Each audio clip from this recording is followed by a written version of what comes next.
From boardrooms to the White House and beyond, McKinsey's influence in business is virtually unparalleled. It is quite possibly the most influential private institution on the planet. An organization has a problem that they cannot solve with their internal resources. That's the most classic way that McKinsey is brought in. I have had a lot of exposure to firms with a high opinion of themselves. McKinsey takes the cake. Its alumni control some of the largest and most powerful companies in the world, and have also been involved in some of corporate America's most sensational scandals. Now, is the company having a moment of reckoning? One of the world's most storied and respected management consulting firms is finding itself in the subject of critical media scrutiny. Or will it somehow continue to fly below the radar?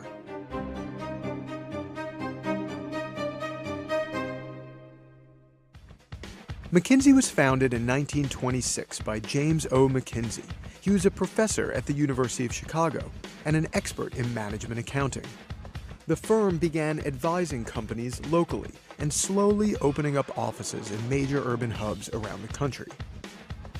By the 1950s, the firm was assisting the White House with staffing organization, which according to the company would lead to the creation of the Chief of Staff role. In 1970, McKinsey helped create the barcode. Yes, that barcode, with the Uniform Grocery Product Code Council. It's all about solving the most pressing and complicated business problems.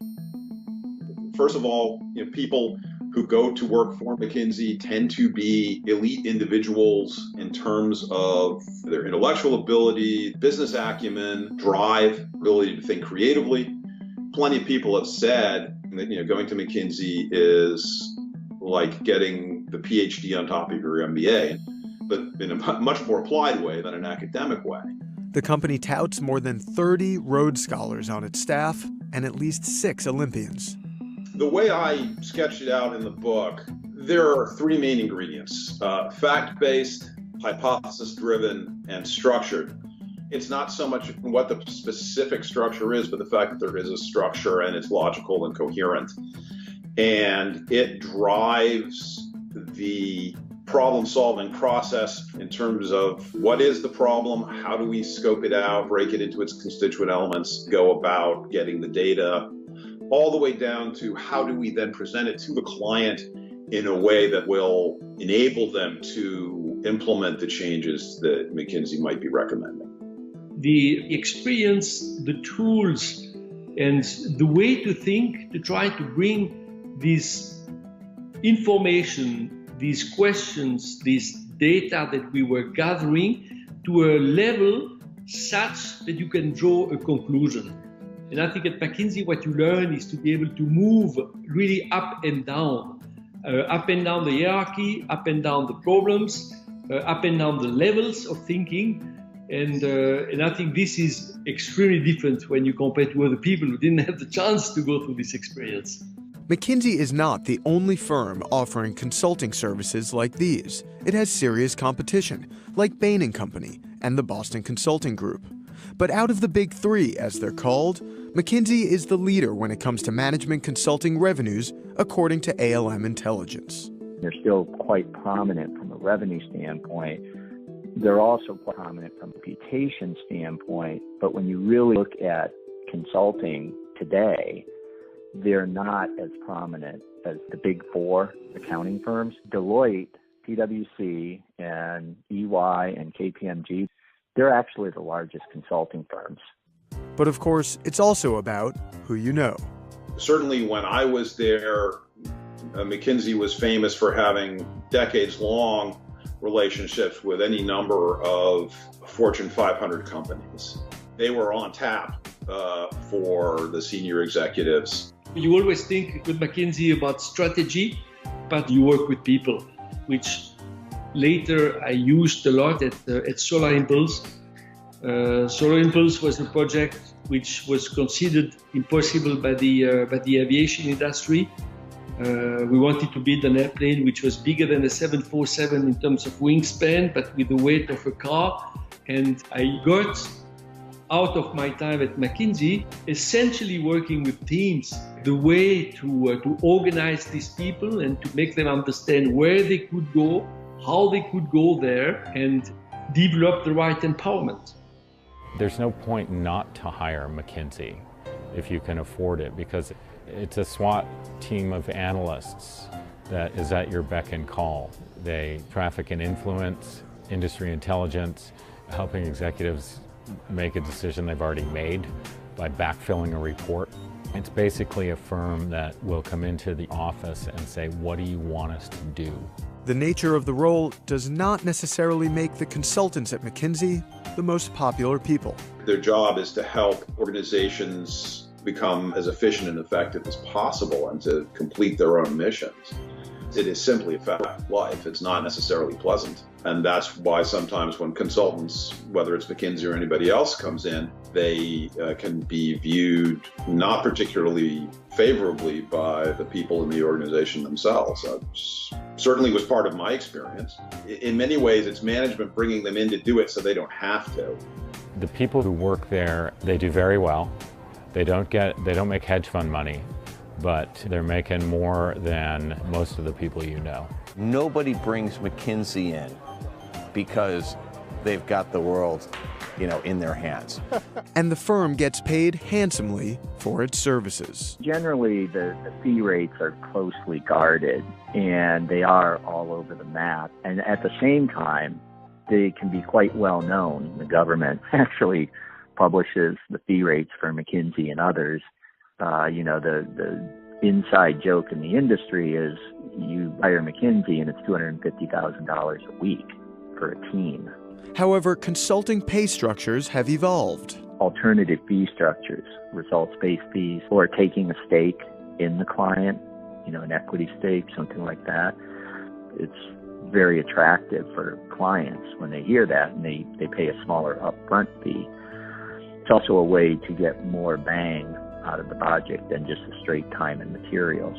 The forces that McKinsey stands for, which are efficiency and rationality, it's hard to have a problem with those on their face, who votes for inefficiency. But I think that we have to decide what our values are, what do we want as a people, and is efficiency our top priority? Perhaps even more infamous than the company's work itself is its alumni network. Many years after I left McKinsey, I was still talking about we and not about they. People that have worked at McKinsey run the gamut of corporate leadership. Big names include the likes of Sundar Pichai, the CEO of Google, James Gorman, CEO of Morgan Stanley, Jørgen Knudstrup, chairman and former CEO of the Lego Group, and Sheryl Sandberg, the chief operating officer of Facebook. Yeah, McKinsey's everywhere. And they have built a machine that sort of, the alumni interaction with the current firm sort of feeds itself in a constant virtuous circle of fees and engagements. It's kind of stunning to behold. And the influence extends into politics. Republican Senators Tom Cotton and Ben Sasse have both either worked for or advised McKinsey briefly. Chelsea Clinton also did a stint with the firm, as did Susan Rice, Obama's national security advisor, and Democratic Mayor of South Bend, Indiana, Pete Buttigieg, who's running for president. McKinsey is a private company, so it doesn't regularly disclose sales or profits. It's even impossible to find a complete list of their clients, although McKinsey told CNBC that it serves more than 90 of the top 100 companies worldwide. Duff McDonald lists AT&T, General Motors, and IBM, just to name a few. He also reports praise from Jamie Dimon, CEO of JP Morgan Chase, all in his book, The Firm. This is a firm that has a historical policy of not disclosing anything about what they do to anybody. One of the most difficult things to find is satisfied McKinsey clients. Because what McKinsey does is it sells credit for its ideas. If you're the CEO of a company and hire them, you don't want them running around saying, we told them to make that acquisition. That was us, that was us. They take no credit, they take no blame. That is also a brilliant part of their business model. For years, they claimed they were only in the advice business, and what their clients did with their advice was up to them. I think that's a little less defensible than they'd like you to think. And the company's alumni have had ties to some major recent corporate scandals. Good evening. The stunning collapse of Enron. The main question, did Enron illegally conceal hundreds of millions of dollars in debt that it racked up from outside investments, making it appear more profitable than it actually was? Jeff Skilling was briefly the CEO of Enron during the company's fall from grace, spent 12 years in prison. He worked at McKinsey for more than a decade. Reports at the time confirmed Enron was McKinsey's client for years. The Wall Street Journal called the firm instrumental in the energy company's transformation. A major insider trading case getting underway today, and Bertha Coombs is live in New York City as Rajat Gupta goes on trial. In a separate scandal, Rajat Gupta, who was convicted of insider trading in 2012, was a managing director at McKinsey from 1994 to 2003. More recently, pharmaceutical company Valeant was one of the hottest stocks from 2012 to 2015 before it lost more than 90% of its value in an accounting and price gouging scandal. What you're seeing in this stock is mass abandonment of this story. Now, it already was down. This is a $240 stock 6 months ago. Its CEO, Michael Pearson, was a McKinsey consultant for more than 20 years. Mr. Pearson will begin with your testimony. Valeant was too aggressive, and I, as its leader, was also too aggressive. As a company, McKinsey was not legally implicated in any of these scandals. McKinsey's global footprint is expanding. It tells CNBC it's in 133 cities across 66 countries around the world, with about 17,000 consultants.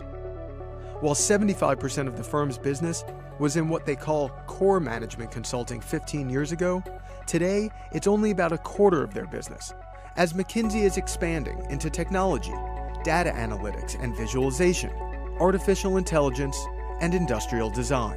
You bring in a McKinsey because they are change agents. Think about it this way. Consultants have always been one step ahead of their clients. That's how they sold themselves. More and more companies are saying, well, we don't really need consultants to help us in the big picture. We need them in just these very tactical little areas. And those kinds of projects are not the kind that can sustain organizations the size of McKinsey. You got to feed the beast. And that's why they got to change their business.